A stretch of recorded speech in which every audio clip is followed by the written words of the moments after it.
Okay, so we started the work of changing the timing belt. Um, so first thing first is to strip this. So this is the crankshaft pull, which is different from EW10J for EW10A. I don't think it shares a pulley with any EW engine. So this is a part I'll tell the owner anytime he has the opportunity to get a spare and keep.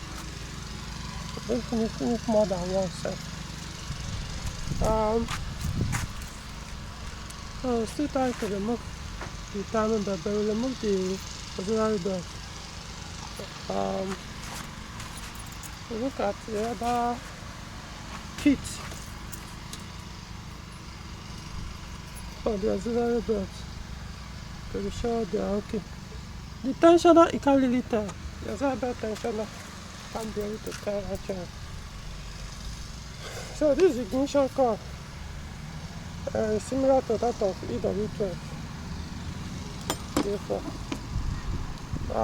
the auxiliary belt, this is what I remove.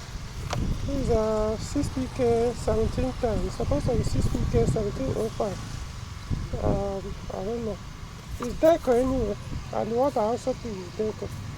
So I'll check just to be sure. This is one that came out. The belt is still okay. It can still be kept as a spec. Putting the new one.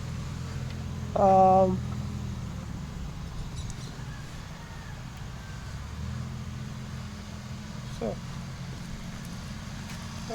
eventually we'll remove the timing belt. Then we'll now check the timing belt tensioner, the roller, the sprockets. The exhaust sprocket looks like that of EW12 J4. This one completely different, similar but not identical to that of EW10A. But I use the same timing belt with EW10A anyway. I think the timing tensioner should also be the same with the EW10A. But we'll look at all that and confirm. So keep it guys updated. So this is a new timing belt. See in the top. This is the auxiliary belt.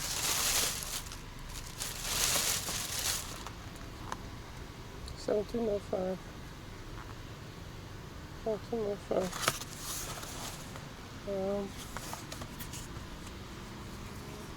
Okay.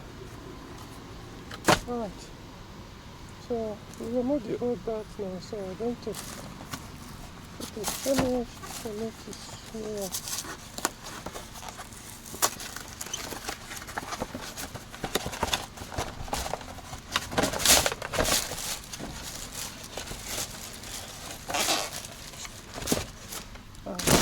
Take this.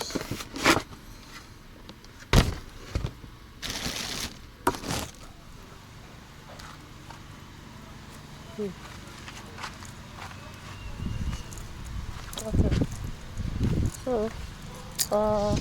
this is the new one. This is the old one. I think the belt has not been long to change it. So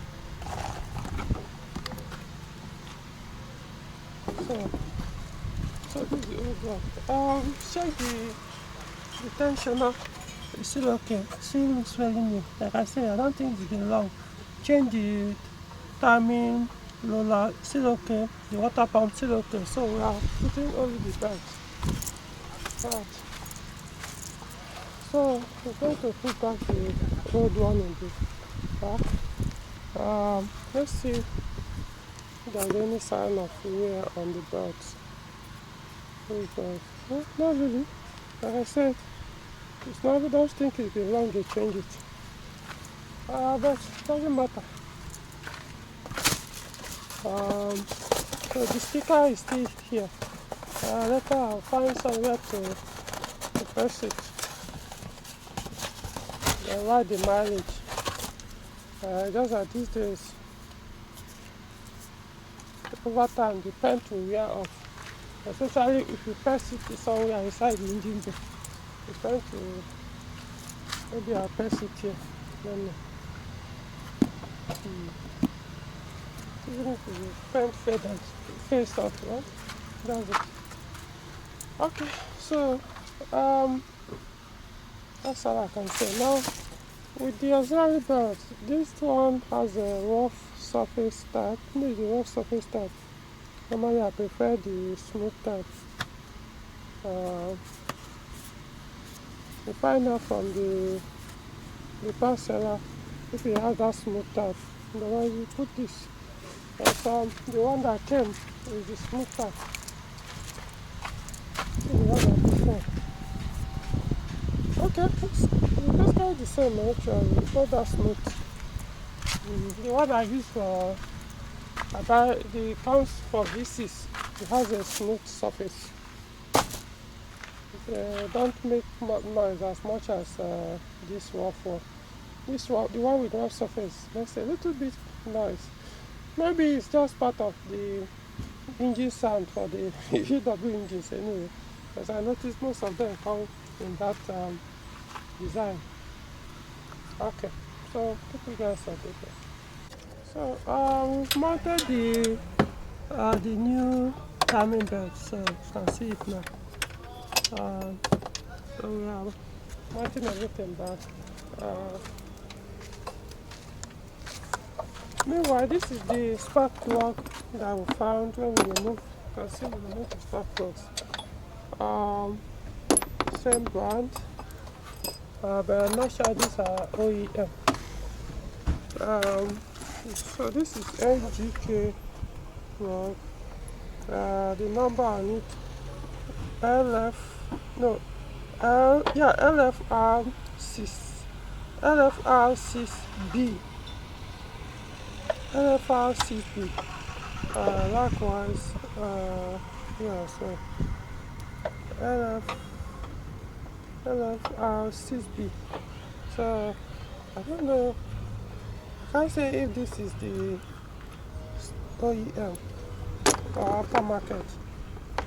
So we'll find out. Because the owner wants to know the plug that is there, to know if there's a need for him to change it. So I removed the air filter box. There's something that is supposed to be here, so that it connect to where cooler air will be coming in. But since it was removed, so I didn't see it. Well, fortunately, you might not be able to get this because it's different. I think it's different from every other thing. So the design, even by me looking at it, they are not the same. I hope that's not what is making the loud sound under acceleration. But could be the exhaust though. Anyway, look at it. So we completed covering the timing chamber. The new belt is in, even the auxiliary belt to put the new one. So I want to go under to see. There's oil stain between the engine and the gearbox.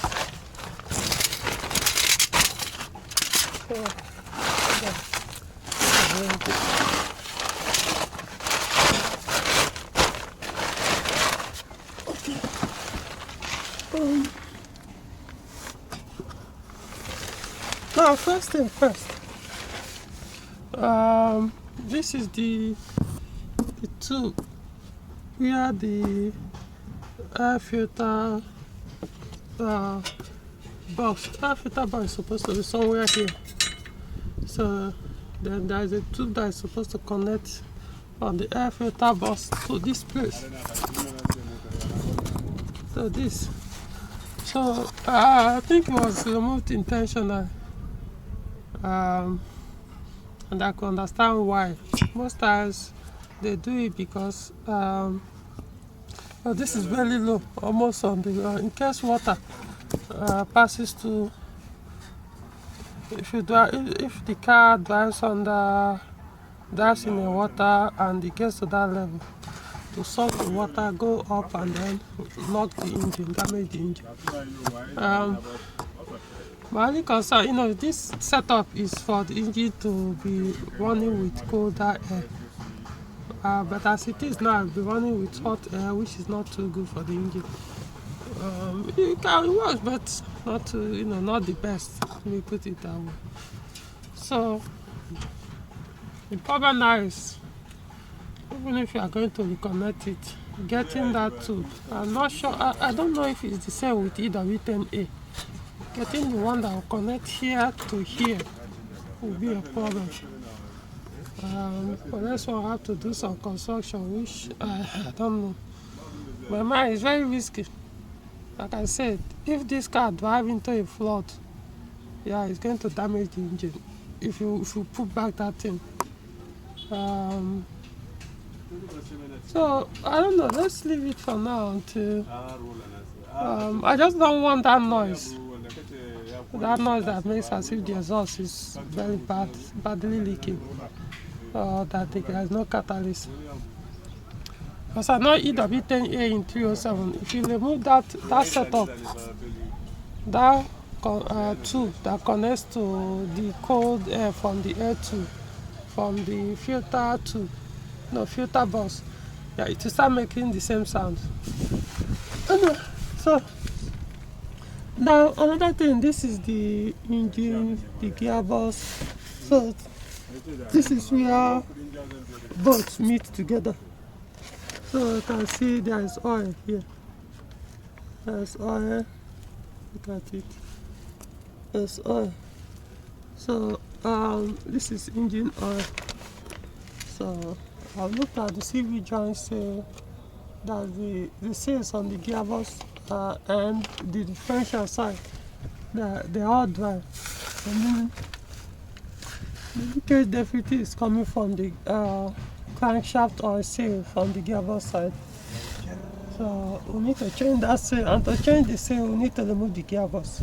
So in that case we are dropping the gearbox to change that crankshaft oil seal.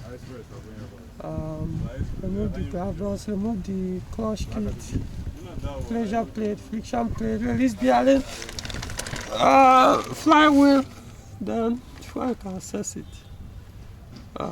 So yeah, has to be done. Discuss with the owner.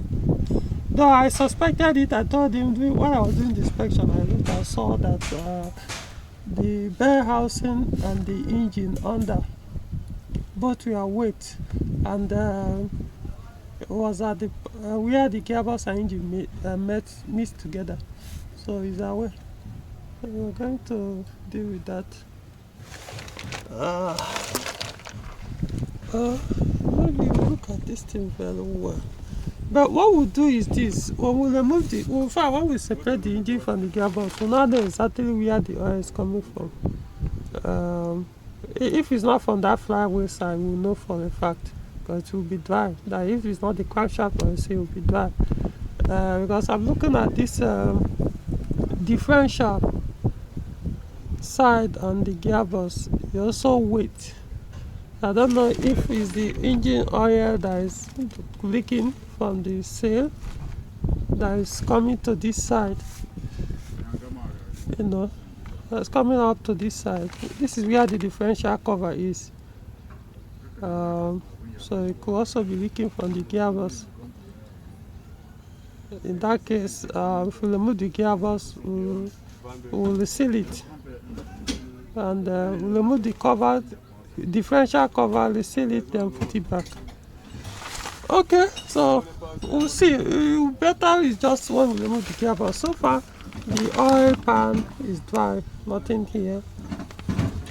So maybe there's no crack. However, I've discussed with the owner of the car, so we are going to mount this metal protector under. I have to construct where it will be mounted, buy it, and then mount it to protect the engine. Because if anything happens to this, we might lose this engine, which is not easily available. The oil pan is almost the same with EW12, basically the same thing. highly suspect it could be identical. There's no difference. This is where that oil vapor hose is connected. So it's the same. That is 2.0 liter engine, but from the look of it, it's the same. Now this is the power steering. There's a leak here on the power steering. It might not be the rack. I'm suspecting this was this Peugeot line. I think this one they will use a clamp to hold it here. So what we do is we get a fuel, we buy a 1 liter of fuel, then wash the hose thoroughly, including the what is it called? The part of the rack where the oil has touched. But from the look of things, it appears that it's actually from the hose. So as the oil is leaking from that pressure hose, it's settling on the power steering rack. So then by the time we start the engine, someone will come under.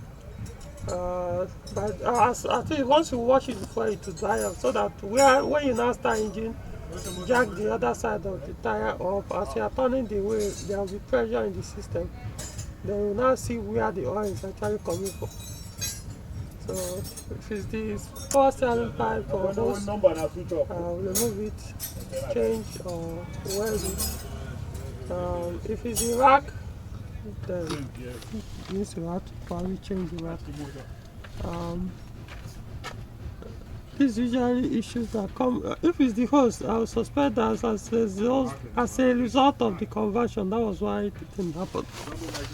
It seems the people that did the conversion didn't position it well, so probably it now affected it started leaking. Okay, so we'll see. So that's the next thing to do. Then the catalyst thing, this is the one they mounted, the universal new one they mounted. So what we will do is to instead of removing the exhaust. So for now, this is the oxygen sensor, the upstream.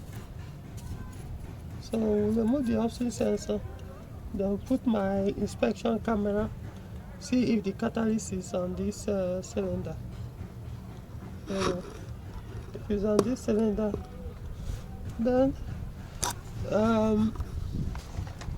this we'll see. I think the best thing to do is to remove the gearbox first, then we'll have chance to do all that, to know whether to drop the exhaust. Okay, so what I'll do now, before we'll first start the car, go put my hand to see if there's any leakage I will spot there.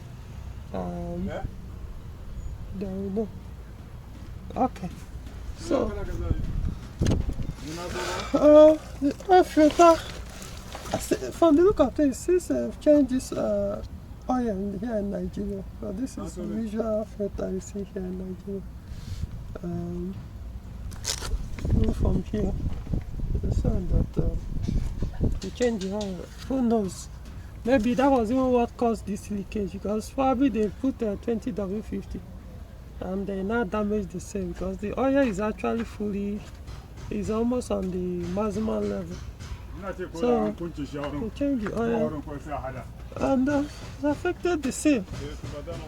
I don't think this is the oil they bought the car, that they came into Nigeria with the vehicle.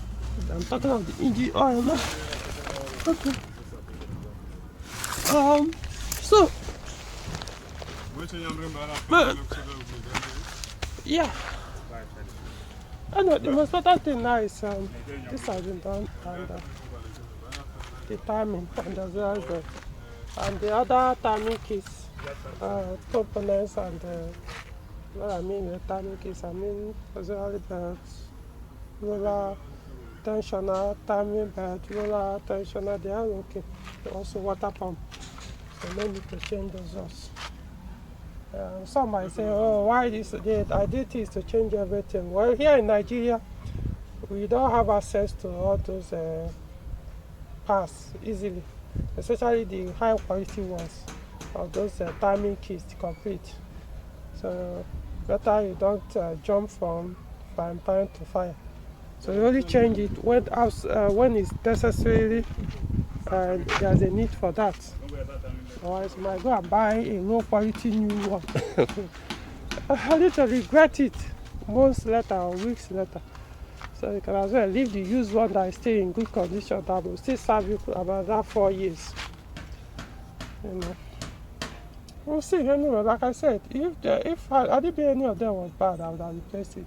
Whether with another good used one or a new one, I'd go for the best. So, alright.